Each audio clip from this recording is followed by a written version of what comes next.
Radio Air et la Mutualité Française Gironde vous proposent un programme d'information et de sensibilisation, le MAG Info Santé. Aujourd'hui, le sommeil avec le docteur Cugy. Lorsque l'on fait les 3-8, est-ce que ça peut avoir une modification sur l'horloge interne ? Tout à fait, puisque les repères temporels sont modifiés. L'organisme va avoir des difficultés pour se caler correctement. Il y a des règles qui permettent aux gens de tolérer le moins mal possible ces 3-8. Il y a des règles en termes d'alimentation, la place du repas principal, les horaires de lever. Cet impact aussi est bien identifié pour les gens qui sont en travail posté. Tous les 3-8, on appelle ça le travail posté aussi, et on sait que ça a un impact en termes de santé publique sur l'espérance de vie. Il y a une réduction significative de l'espérance de vie des personnes qui travaillent dans ces conditions. Cela a été publié par l'OMS. Il y a 3 professions qui ont une espérance de vie qui est réduite. Les personnes qui travaillent en travail posté, les pompiers et les peintres. Les peintres sont exposés à des peintures, à des solvants. Les pompiers ont des horaires qui peuvent être tout à fait variables, mais sont exposés aux fumées. Il y a tout un ensemble de toxiques. Et les travailleurs au 3-8 ont des perturbations de leur rythme biologique qui sont induites par ces modifications d'horaire.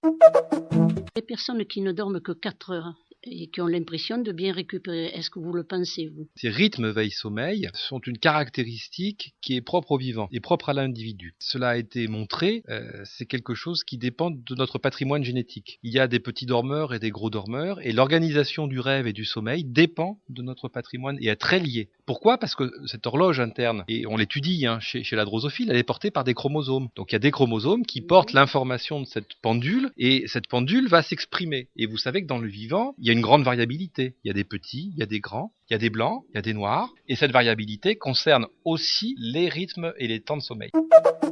Ces personnes qui dorment à peu près 4 heures, est-ce qu'ils ont la phase du rêve, justement, puisqu'il paraît que nous avons 3 phases pour dormir ? On va reprendre ça en quelques mots. D'abord, il existe des stades de sommeil. Vous avez dû remarquer qu'il y a des moments où il est plus facile de se réveiller qu'à d'autres. Donc on va déjà parler sur le plan comportemental de sommeil superficiel et de sommeil profond. Et puis, l'invention des techniques d'électroencéphalographie, ces petites électrodes qu'on met sur la tête, a permis de mettre en évidence des variations de l'activité du cerveau, de l'activité électrique du cerveau, en fonction de ces stades de sommeil. Et on a associé au sommeil superficiel des stades de sommeil qu'on appelle les 1 et 2, et puis le sommeil profond, qui est un sommeil un petit peu particulier, va être caractérisé par ce qu'on appelle du sommeil de stade 3 et 4. Et puis un autre type de sommeil, qui est le sommeil qu'on appelle paradoxal, et la découverte en partie a été faite notamment par un Français qui est le professeur Jouvet. Ce sommeil paradoxal, pourquoi est-il paradoxal ? Eh bien, simplement parce que sur le plan comportemental, la personne est endormie, alors que sur le plan électroencéphalographique, on a l'impression qu'elle est réveillée. Dans une nuit, il y a des cycles de sommeil, c'est-à-dire qu'on passe pas brutalement en sommeil paradoxal en dehors de certaines maladies. On s'endort normalement en sommeil superficiel, et puis progressivement, le sommeil va s'approfondir, et on va passer en sommeil profond. Et à la fin de la phase de sommeil profond, généralement, on va faire une phase de sommeil paradoxal, une période de sommeil paradoxal. Ce cycle de sommeil, dans lequel on va avoir successivement sommeil superficiel, sommeil profond, sommeil paradoxal, a une durée de l'ordre de 1h30. Donc, sur votre nuit de 4 heures ou 4h30, si vous faites le calcul, vous vous rendez compte qu'on peut faire 3 cycles de sommeil. Si ces 3 cycles s'exécutent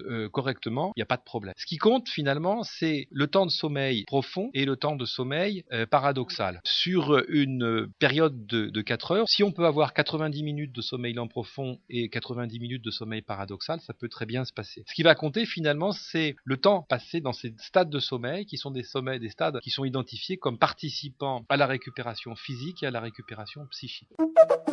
Et est-ce qu'on a cette phase de rêve aussi qui existe ? On appelle le rêve, c'est quelque chose qui est aussi très compliqué parce que quand vous demandez à quelqu'un s'il a rêvé ou s'il rêve, il est dans quel état ? Si je vous demande si vous rêvez et que vous me répondez, vous êtes dans quel état ? Si je vous réponds, c'est que je ne suis plus endormi. Voilà, donc vous n'êtes plus endormi. En fait, quand on va se souvenir d'un rêve, eh bien on n'est plus endormi. Et ce qui est montré, c'est que quand on réveille les gens, quand ils sont en sommeil paradoxal, ils vont raconter plus de rêves que si on les réveille en sommeil lent. Et c'est pour ça qu'on associe cette phase de sommeil qu'on appelle le sommeil paradoxal au rêve. On dit c'est le sommeil du rêve. C'est simplement parce qu'ils racontent plus de rêves quand on les réveille en sommeil paradoxal, quand on les réveille en sommeil lent.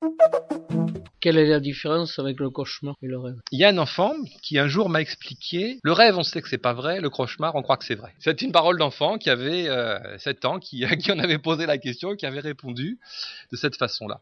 Dans le cauchemar, il n'y a pas que ça. Il y a des réponses physiologiques, c'est-à-dire que dans un cauchemar, on pourra avoir des comportements de stress, des modifications de la fréquence cardiaque ou de la fréquence respiratoire qui sont beaucoup plus en rapport avec des modifications qui pourraient être individualisées dans des périodes de stress, par exemple. Quand on court ou quand on est poursuivi, on a le cœur qui bat plus vite, etc. La tension n'est pas la même. Donc ça se rapproche plus de cela. D'ailleurs, il y a une forme de cauchemar un petit peu particulier qu'on appelle les terreurs nocturnes chez les enfants. Quand ils se réveillent, on a l'impression qu'ils sont complètement en train de paniquer et effectivement, c'est tout à fait caractéristique. Le Mag Info Santé vous a été présenté par RNCO et la Mutualité Française Gironde. Moyens techniques RNCO. Prise de son, montage et réalisation, William Duval.